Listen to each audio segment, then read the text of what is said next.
Hi guys, Yuki here. So I'm here with a new game. It is called Nusantara, Legends of the Winged Ones. I found this on Limasoft.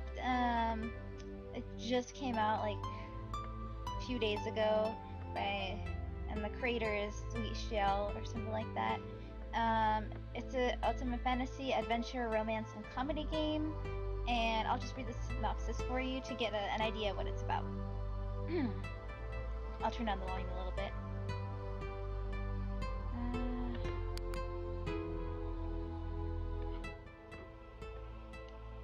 That's better.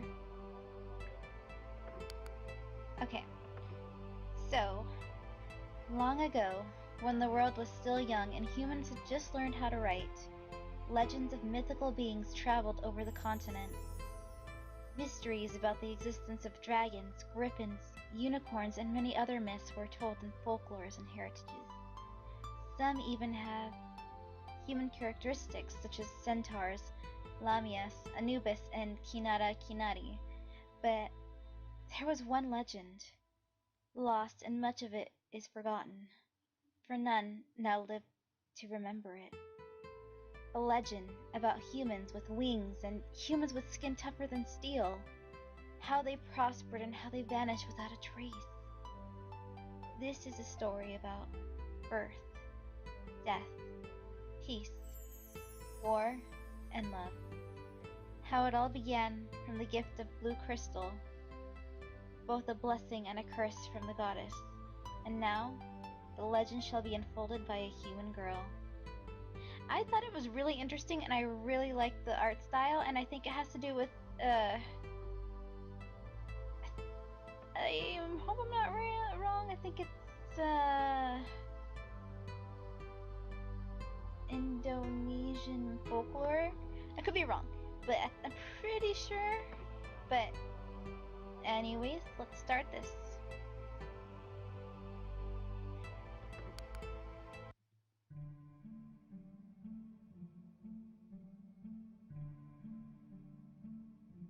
Oh, well, I just basically just said the intro, but it's okay. I'll just do it again. It's gonna go by itself. Mysteries in the existence of dragons, griffins, unicorns, and many other myths were told in both folklores and heritages. Some of them even possess human characters such as centaurs, lamias, Anubis, Sphinx, and Kinara Kinari. It's really cool. But there was one legend. Lost and mostly forgotten, for there was none who remained alive today to remember the tale. A legend about winged humans and those with skin tougher than steel. How they prospered and how they vanished without a trace. It's a really cool, like, cutscene. This is a story about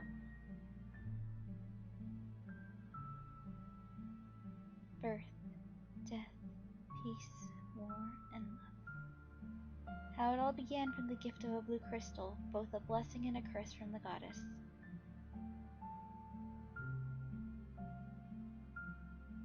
And now,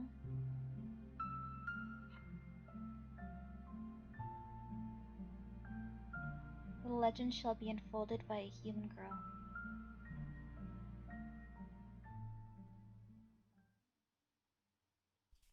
Chapter 1. Her name is Tamara Kurniawan. I'm terrible at pronouncing things. Oh, that was really weird.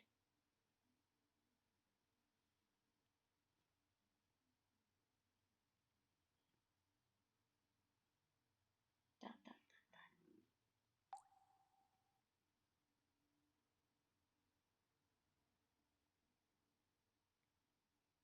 Someone.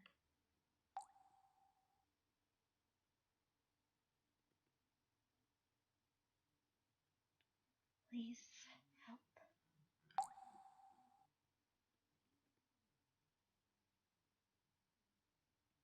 Or him.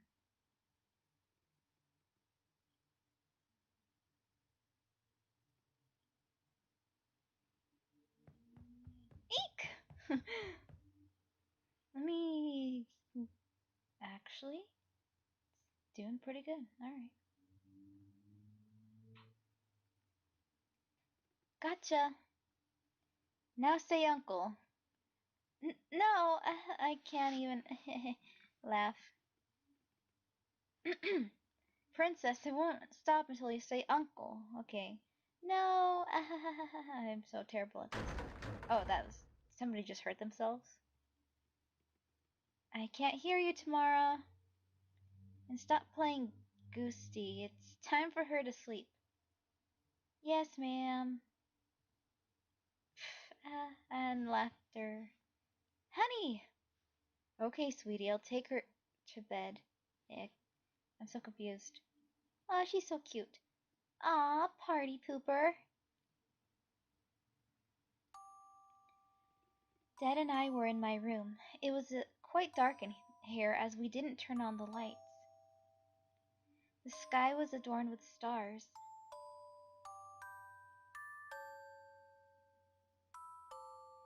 The Night Queen had indeed covered the whole sky with her majestic cloak.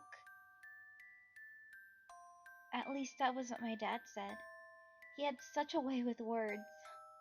As moonlight illuminated my room, a familiar feature greeted me. Wooden floor, green walls with background of the sky on the ceiling, and a big window.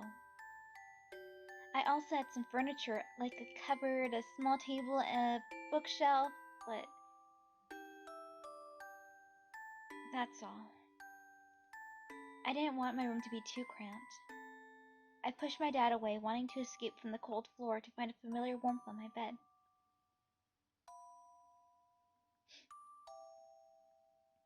As I climbed onto the bed, Daddy joined me and ruffled my hair. I slapped his hands away playfully and then stretched my arms and legs a bit before reaching under my pillow for my favorite storybook. I really like the art style. It's like... I don't know how to explain it. It's like... kind of feels like a painting. He ruffled my messy hair again when I approached him with the said book in hand. This time I pinched his shoulder lightly. Hey, it's difficult enough to brush my hair this morning without you messing with it. He faked a hurtful expression and put his hand on the left side of his chest where his heart was, acting like a drama queen. Daddy! He let out another laugh. Sometimes I think he acted more childish than I did, and that was coming from a 10-year-old. Alright, no, alright, so anyway. He snatched the book and I leaned into him with expectations clearly written all over my face. I'm sorry if I butcher this. I'm terrible at pronouncing things. Malin Kunang again? I hope that's right. Don't you ever get bored with this? Well, I keep getting these people mixed up. Don't you ever get bored with this story? We read it almost every day. Girls at your age should read stories about unicorns, ponies, rainbows, princesses, and princes. Oh, and how about the knight in shining armor riding a white stallion? I know you love it. Dad, that was when I was 8. So, it's only 2 years ago. I'm already bored with princesses living happily ever after. Read this one for me, Daddy. I pushed the book to him, my patience running thin. I didn't know why, but this story about a man turned into stone fascinated me. He exaggerated a sigh and finally took the book. No, you don't.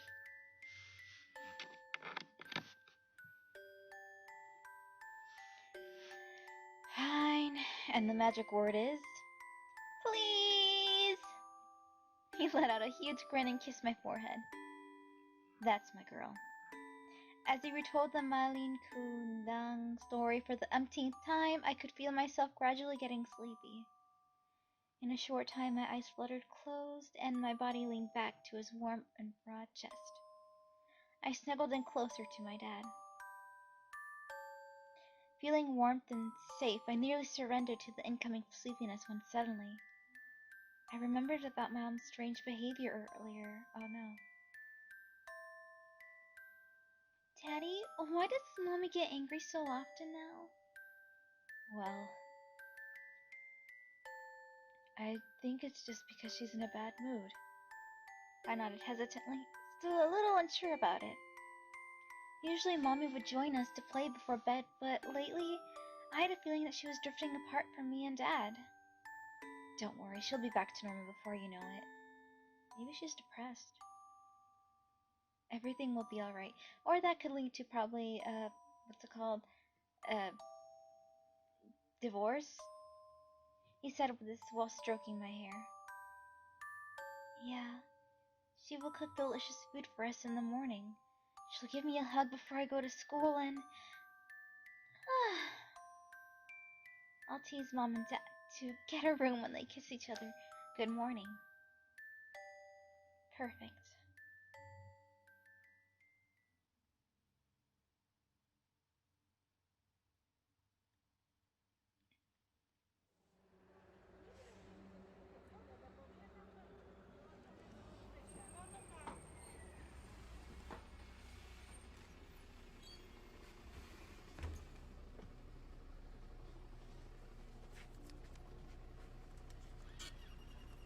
So much noise. Darn it, dreaming about that time again, at a time like this. The gods above me must have a knack for making fun of me. Okay. The me back then was so naive, it even hurt to just remember about it. I shook my head, erasing the remains of the dream. I flicked my wrist to look at my watch. 1 p.m. Still 3 more hours to waste. Okay, so what to do? I glanced around, not particularly looking for anything. Aside from myself, there were 2 other people sitting in the bus, minding their own business, and my backpack was sitting securely beside me. Are you playing hooky?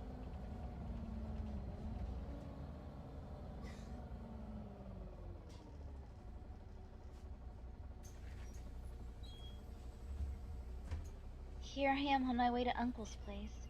How did this happen again?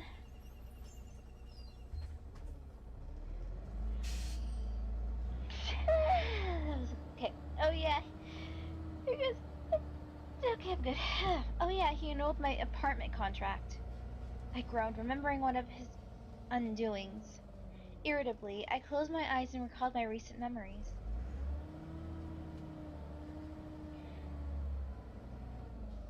I was in my cozy one-bedroom apartment before he suddenly called and demanded me to live with him from now on. A Cornea one should not live in a trash-called apartment, he said, or something like that. When I declined, I found out that the next day that my 1-year contract with my apartment was already annulled by him. Him! Well, that I'm so much better than you, an always right old man who I doubt to even have a blood relationship end with me dares to take my hard-earned home away from me? That was really long-winded. Not to mention I got fired the next day. I wonder why. I scoffed. What in the devil's name does he want with me, and why now? Just when I've managed to rearrange my life, too. He didn't even give a damn about me and when my parents...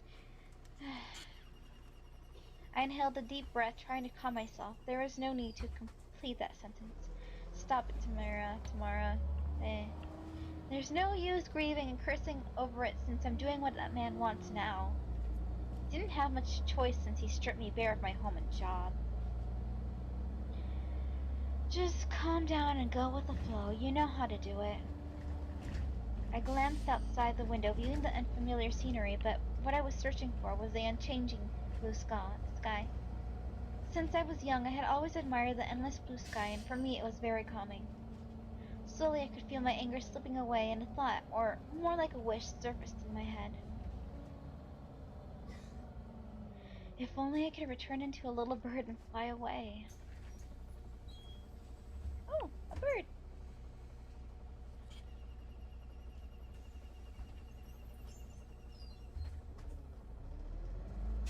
Yeah, just like that. I'm gonna change my settings a little bit. Settings.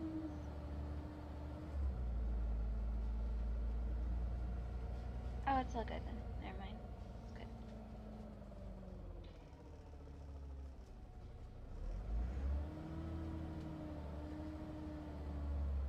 Wait, what?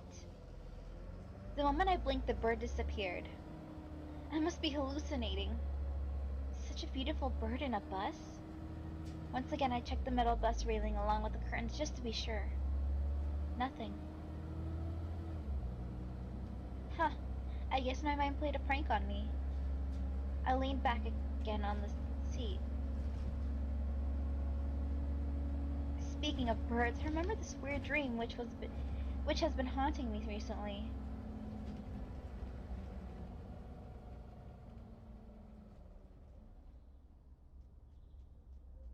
I was running in a forest.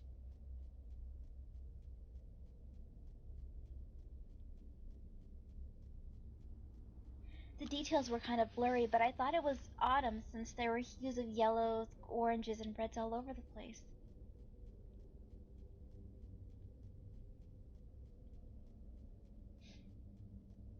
I'm gonna have to make this higher settings because it's like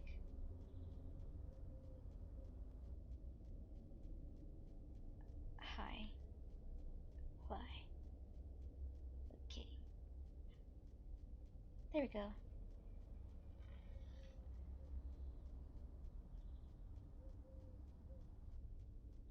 I didn't know why, but I had this urgent feeling that I need to find someone. C c I don't even know what that. Oh, is that a bird? Coo. I was running, searching for that someone, and a bird was chirping somewhere in the background. Help! Someone help! It sounded almost as if he was tortured by something unfathomable.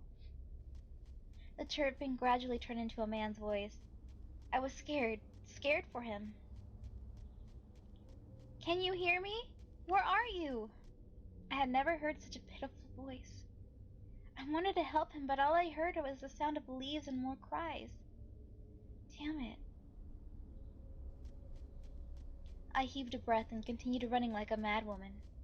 Strangely enough, I knew this was a dream, but what was solely embedded in my mind was to find that man and help him any way I could, but how am I supposed to help someone when I don't even know where to go? His pain cries were now entangled with the voices of people whispering and echoing laughter. Whoever you are, stop hurting him! The voices were only getting louder, swallowing and mocking both my pleading and the man's cries. I stopped in my tracks when I heard another sound. Ah, that hurt. That sounds terrible, like bones crunching. My stomach churned at the sound. Adrenaline pumped into my blood, urging me to start running again and find him faster. This is crazy. I don't even know who he is, and yet, if I couldn't find him, then no one could. Please, make it stop. I don't even know. I'll change his voice when I figure out who he is. Hurts. It hurts. I heaved a breath and cried out in frustration. Oh, dang. Just kill me.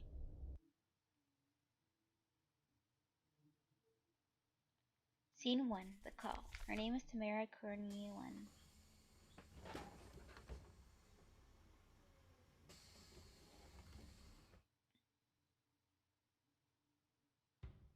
As the bus door opened, a world seemingly full of buildings filled my eyes.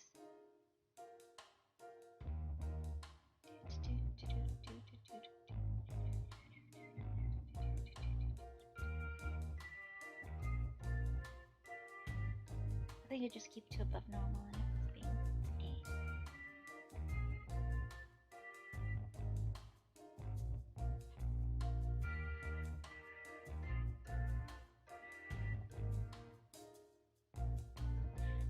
Jakarta, the capital city of Indonesia, had a lot of tall buildings and towers with dull colors. There were almost no greeneries here, and the pollution in the air made me uncomfortable.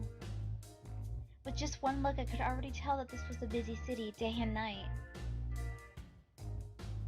Cars and motorcycles dominated the main road. While my hometown was never crowded in the afternoon, it was definitely still crowded here. The sidewalks were loaded with people minding their own business and walking at a fast pace. Many were talking on their cell phones while the others were texting messages. The mall was standing tall with orange cream-colored walls with, whoa, Huge LED screens at the front! The multiple apartment buildings in the background also made it look bigger and more intimidating than it already was.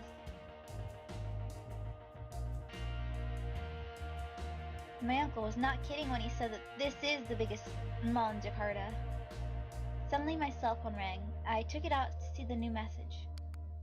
Have you arrived at Orchid Garden Mall? Wait for me in the mall entrance. Eh.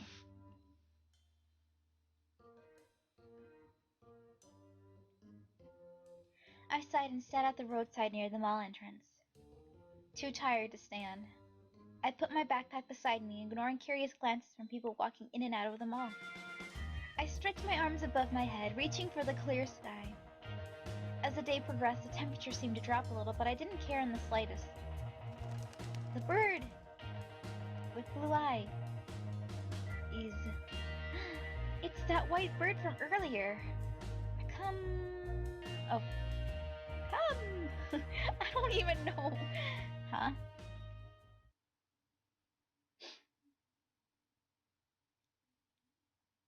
Did someone talk to me just now? Come. I don't even know. Like I said, when I see him, I'll probably change his voice. I'm sure I heard it. Oh, it's a girl's voice. But no one is looking at me, let alone so who... Oh, well, at least now I kind of know what she sounds like. Gasp. No. No way. Is it the bird? I must be imagining things from thinking too hard. Hello? It is the bird. The bird talked and laughed at me. My jaw dropped as I stared at her. No one seemed to notice she was talking. Follow me. I don't even know. Then just as fast as she appeared, she flew away to the left side of the road. Curiosity and fear filled my mind immediately. What was that? For a while I stood there with my mouth wide open like an idiot. But soon curiosity took over me. I quickly picked up my backpack and followed her. And then we get sent to the past. I quickly picked up my backpack and followed her, running past the people in suits through the side road to an empty alley. Whenever I thought I'd lose her, she would perch on a window or trash can as if waiting for me, even though she never let me get too close. She's playing with me. Damn that bird! Left. Right. Right. Straight. And a dead end. Where is she? Hello? Slowly I calmed myself down to catch my breath. Little birdie, I'm here. I waited for an answer, or at least a glance of it. 10 seconds. 30 seconds. She's gotta be here somewhere. She waited for me before, so why not now? A minute passed, but it felt like 3 hours already. Birdie, I can't wait forever. My uncle's going to kill me when he lectures me if I'm not there when he arrives. I let out a disappointed sigh and turned around. Whoa. All of a sudden, I felt an intimidating and large presence coming from a hooded figure. I didn't know why, but I couldn't feel his presence when he was right behind me. Wait, this is a man? I thought this was a woman. Oh, what do we have here? Wow. Just when I thought I was a man, I was proved to be wrong immediately. The voice coming out from the suspicious person was surprisingly soft and feminine, unlike her appearance. Okay, so she's a woman. Her voice almost held the tone of enormous authority. Okay. That combined with her intimidating presence and ability to sneak behind me would score you a damn scared Tamara. I gulped hard. I was following a talking bird and then... You mean sorry? She did a good job leading you to me then. Okay. Well, I was planning to leave anyway, so please excuse me, I said as I regained my composure. When I was about to walk past her, she blocked my path. Whoa. Not so fast, sweetie. I have a favor to ask you. Don't let your guard down, even if it's a woman. Don't let your guard down, even if it's a woman. I try to recall about my dad's self-defense lessons. Yeah, he taught me a few moves, but I barely remember them now, so... I'll just prepare myself to bolt away from here as soon as I find an opening. What do you mean? Sorry, but my parents taught me not to talk to strangers, let alone do them a favor. Wait! Sorry about that. My little brother was having some girl problems. I don't know. Sweetie, we're not strangers. No, we're far from that. In fact, we've known each other since the day you were born. Oh shit, I'm stuck with a crazy person. You think I'm crazy? Oh, double shit, I'm stuck with a mind-reading crazy person. Sadly, I don't have the time to explain everything to you now. My time is almost up. She sighed. I honestly don't know what you're talking about, and I think I'll just leave. The figure shook her head and then aimed her right hand at me. You're not leaving. We'll meet again, Tamara, and I don't think you have any choice but to accept. What?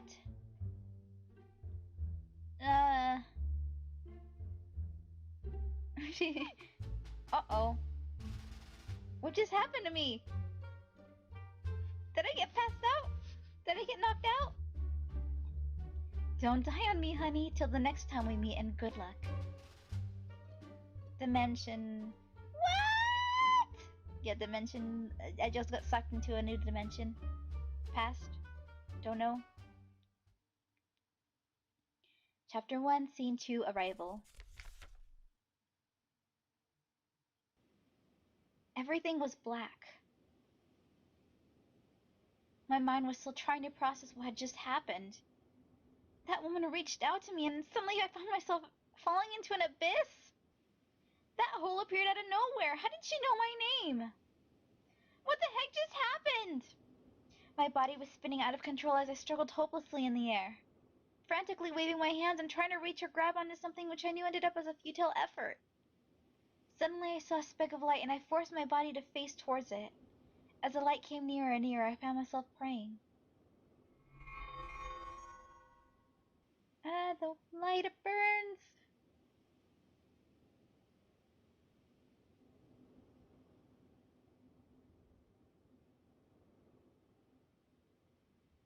Oh crap! My chest tightened into a knot and tears threatened to fall from my eyes. I screamed in fear and frustration as panic once again overtook me. Before I knew it... Well, I just landed in the water. I can't swim! It took me 1 second to realize that I was underwater, still alive, albeit shocked, and instinct told me to swim, so I did. I kicked my legs as hard as I could to keep myself floating, but my backpack was weighing me down. I don't think I can make it like this. Gasp, cough. With a heavy heart, I removed my backpack.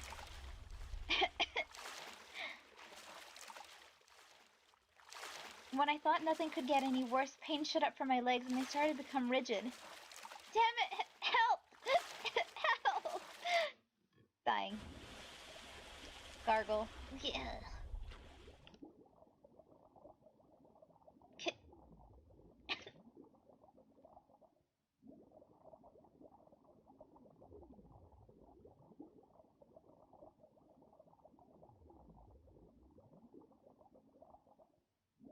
As time passed, I was painfully aware about how hard it was just to breathe. My ears were ringing, my nose began to hurt, my sight was blurry, and it felt like someone was twisting my legs. What? Everything turned upside down in the blink of an eye. If only I didn't follow that bird. Dad.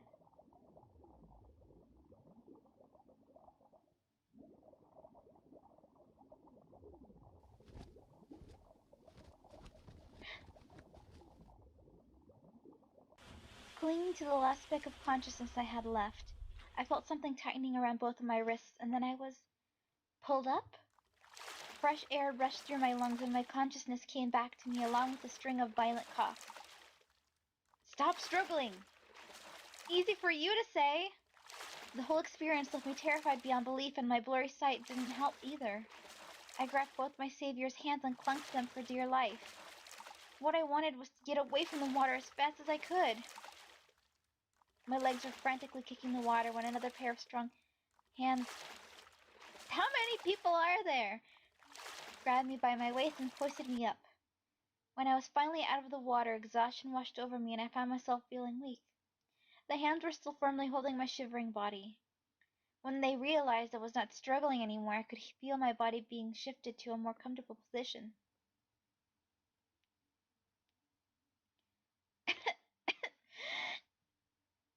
There you go, it's all right now. I tried to open my eyes to see who saved me. Yet what I saw were only blurry images of brown, green, black, and white lights before darkness engulfed me.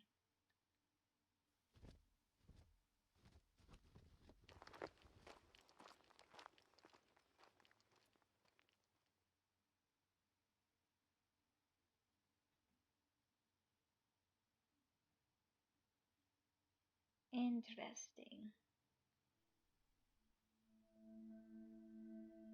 Sky. Don't. She. No, can't. Young. Dangers. Leave. It's so noisy. I could hear some whispering, shouting, and some weird rustling that I didn't recognize. I thought I could hear someone running too. Can't they let me sleep? I'm so tired. My body is sore all over, my eyes stink, my nose hurts, and I have an awful headache. I almost drowned.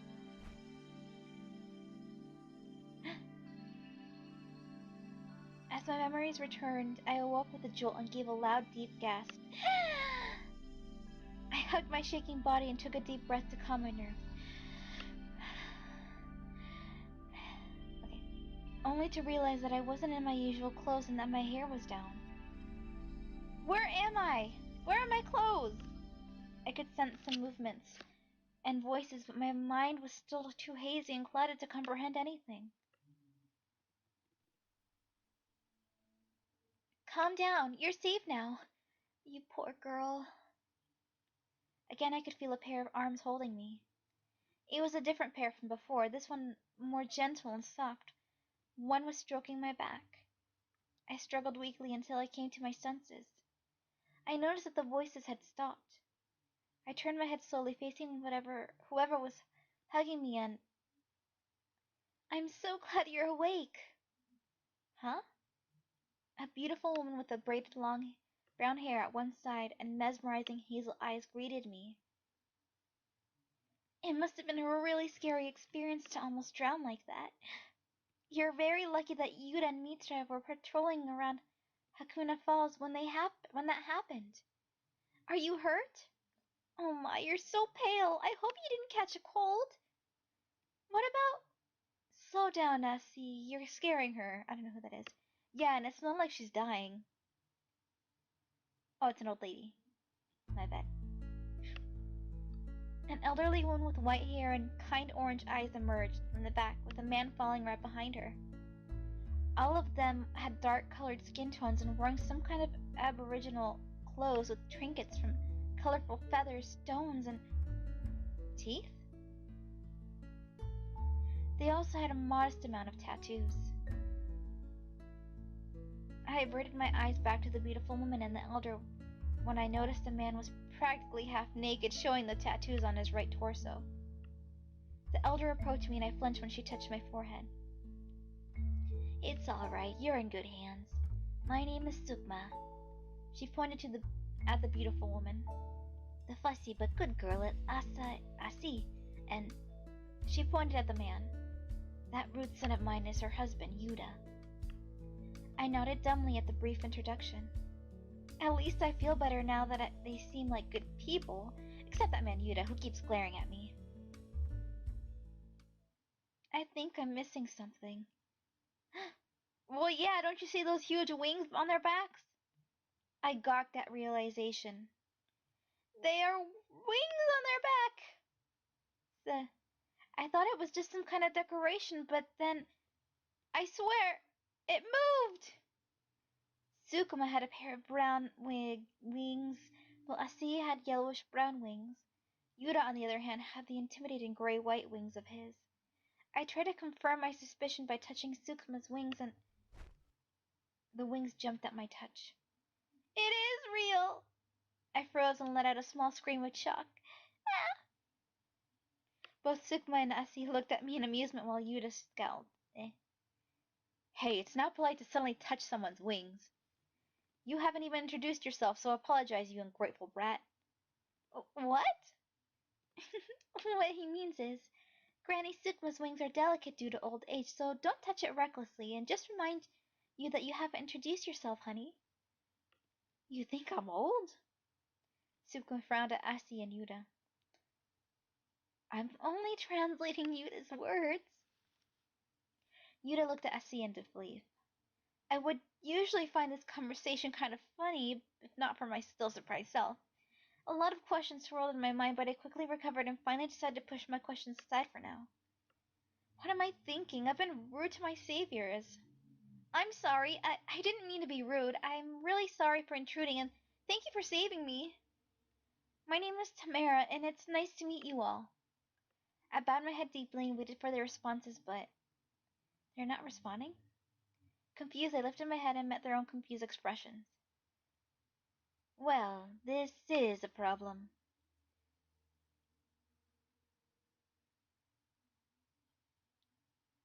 Great.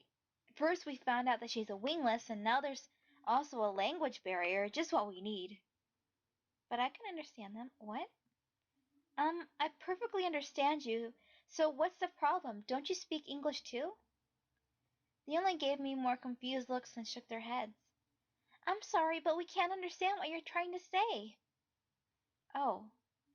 Now how do I explain this? The situation here. It was like I was watching a show with a different language but with English subtitles.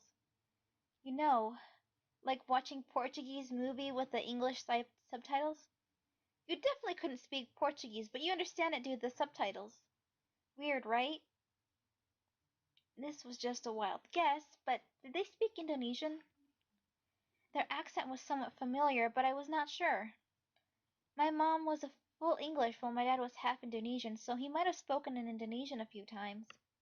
He also used to bring me translated Indonesian folklores, but he didn't have the chance to teach me anything about Indonesian language, so... At last I conveyed my message with the most primal thing I could think of. I pointed at myself. Tamara, or Tamara, I don't know. And then I ended it with a bow. Perfect. Scene 3. Enemies or allies? A few minutes later, I tried to explain that I was not from this world using body language, but it was getting out of hand. You fell? I nodded, then I crossed my hands, trying to describe the world by making a huge circle over my head. You're not from here? I nodded with a smile. I heard you fell from a hole in the sky, is that true? Another nod, my smile widened. Did you fall from heaven? My smile dropped as I shook my head. Oh, then you are sent by Goddess Fate herself. Oh my, I can't believe this. Okay, this is getting weirder and weirder. I shook my head harder. No? Don't tell me. Are you Goddess Fate? I slapped my forehead. Yuta scoffed. You have just insulted our goddess, Sassy. Well, she did fall from the sky. She doesn't even have her wings yet, let alone be a goddess. She's still just a kid. No. Scratch that. She's a brat. Patience. Remember, he saved you! I pointed at Asi's wings and then shook my head. You already know you haven't had your wings yet, brat. God help me with this guy. Sukma, I'm guessing that you'll shelter her from now on. Sukma, from now on. I bet she can't protect herself. She even tried to fly when she didn't even have her wings yet. I give up. Let them assume that my wings haven't grown yet for the moment. Before Sukma could reply, Asi cuts in. You're rude, Yuta. She's not a brat. I think she's just a little younger than me. Maybe a year or two. Oh, forget about brat. She's a twerp. That was it. I picked up my makeshift pillow and threw it at him. Thump. He caught it with ease. Tisk. Nice try, twerp. I don't even know. Before I could retaliate by throwing more things, Sukma, who had been quiet earlier, interrupted by standing between me and Yuta. Well, this is a nice discussion. Tamara, you shouldn't take him seriously. He's just too arrogant and prideful for his own good. Believe me, he is actually a soft-hearted person. Yuta scoffed, and Asi reprimanded him gently. Asi, I think you need to translate Yuta's words more often for Tamara. She's obviously not used to him, unlike us. Give her a month and maybe she'll understand. All right. It's not like I want her to understand me. Don't even bother. No, don't say anything you don't mean, Yuta. It's not... I think she just pinched him. Oh, she just gave him a kiss. Essie stood on her toes and gave Yuta a quick peck on the lips, much to his and my surprise. He immediately went silent, his face blushing furiously. Oh, he certainly has his soft sides. That was unexpected. My gaze met Yuta's and I gave him a sly smirk. He quickly threw his face away, hiding his annoyance and embarrassment. Sigma cleared her throat. Back to the topic. I believe I understand the situation more or less now. She's not from here, but somehow she understands our language. I nodded. I don't know about your wings. Isn't it a little too late for her wings to grow? Maybe she's from another tribe we don't know, or worse, she's not from this world. I loved her. I nodded my head furiously, and then held her hand encouragingly. This conversation is finally getting into the right direction. Sukma smiled at me before continuing her theory. But I do believe that fate sent her here for a reason, and everything will reveal itself at the right time and at the right place. I really wanted to point out that fate didn't guide me. It dumped me over the sky, and I almost died because of that. And now, she cleared her throat. Welcome to Loma Village. I'm Sukma, the village's shaman and chief. I welcome you to stay here as long as you need.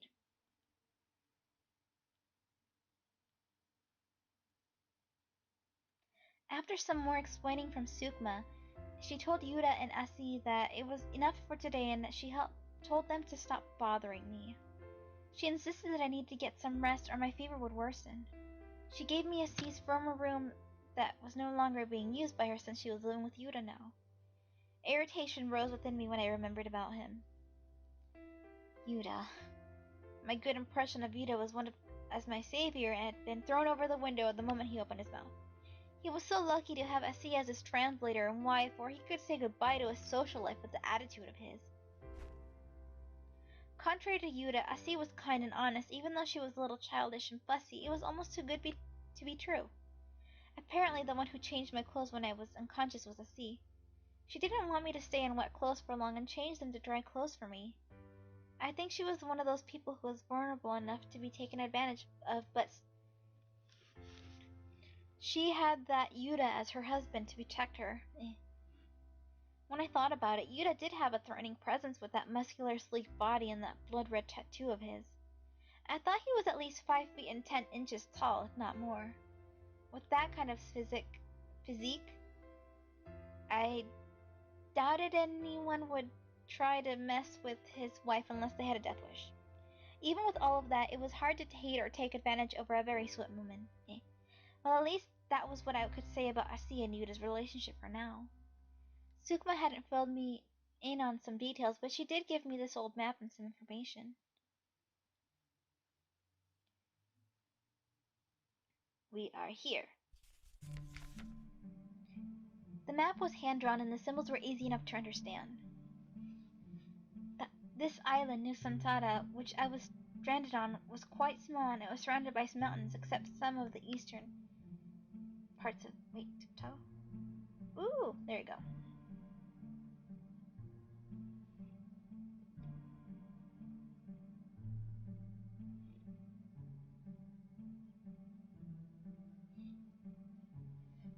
Loma Village. I can't read cursive. Something forest. It looks like banana, but it's probably Banara?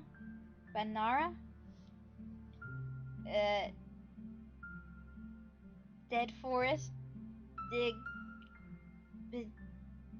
Village. I will learn.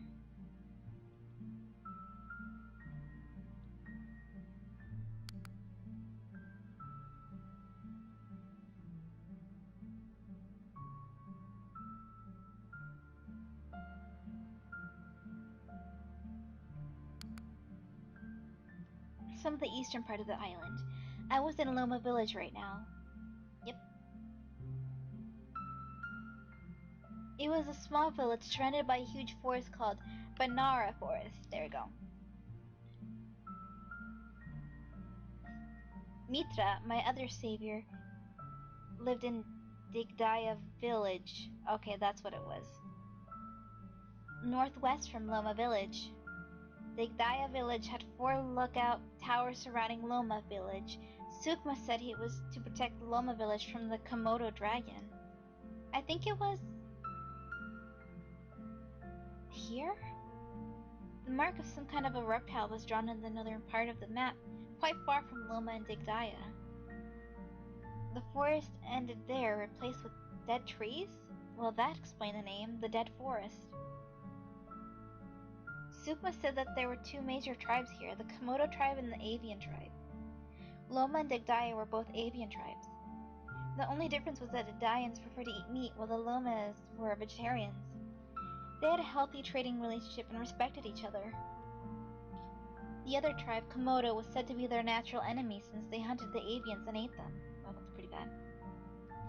Yes, practically ate them as a main course. I wonder. Sukma had warned me multiple times to not go anywhere near the Dead Forest, no matter what. She said she would explain the other details later, so okay.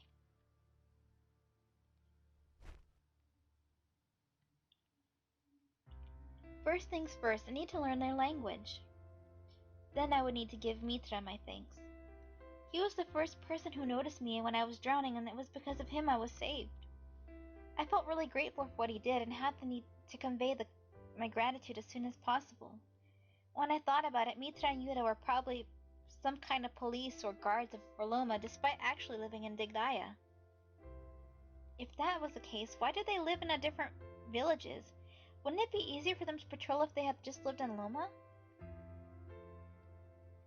Even when I tried to think of a reason, I couldn't find any answer, and I decided to leave the matter alone for now. I could see about this later. Anyway, I heard from Asi that Mitra was patrolling with Yuta when that incident happened. He was also the one who helped me bring me here, by carrying me bridal style. When the image of me being held by a guy appeared in my head, my heat began to rise to my face, embarrassed at the thought of such intimate gesture. I had never had a man carry me like that before. Piggyback is okay, but bridal style is just... I quickly brushed the thought aside. I snuggled into my bed. It was surprisingly soft and well done. It was a unique bed, though. It was oval-shaped like a huge basket, and inside were dried leaves covered with hand-woven blankets. There was a peculiar pattern on it which also decorated some parts of this room. The basket bed also had a good amount of pillows. The largest pillow was on top of the 3 smaller ones on both the right and left side of the bed. It was modeled like a nest, but comfortable nonetheless. I took a deep breath, and there was a faint jasmine smell from the blanket. The sweet fragrance comforted me as I adjusted my position into a more comfortable... What? I thought about the recent events that had just happened, and I tried to stay positive. I almost drowned, but I was saved. Yes, I'm trapped in this world, but I also found people who I could depend on. I trusted my skill in judging people, and I was sure that Sukma and Asi were sincere when they offered their help. Everything will work out. What a day.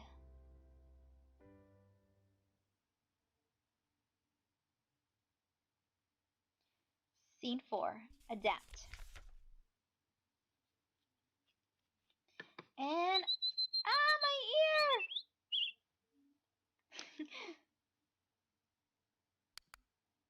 We'll leave that for later. Anyways, I think that's it for today. Thank you so much for watching. I'm really liking this game, and I really like the art style and the story. It's like really unique, and I really like it. I guess thank you so much for watching, and I'll see you in the next video, whenever that may be. Maybe sometime this week or next week. Bye!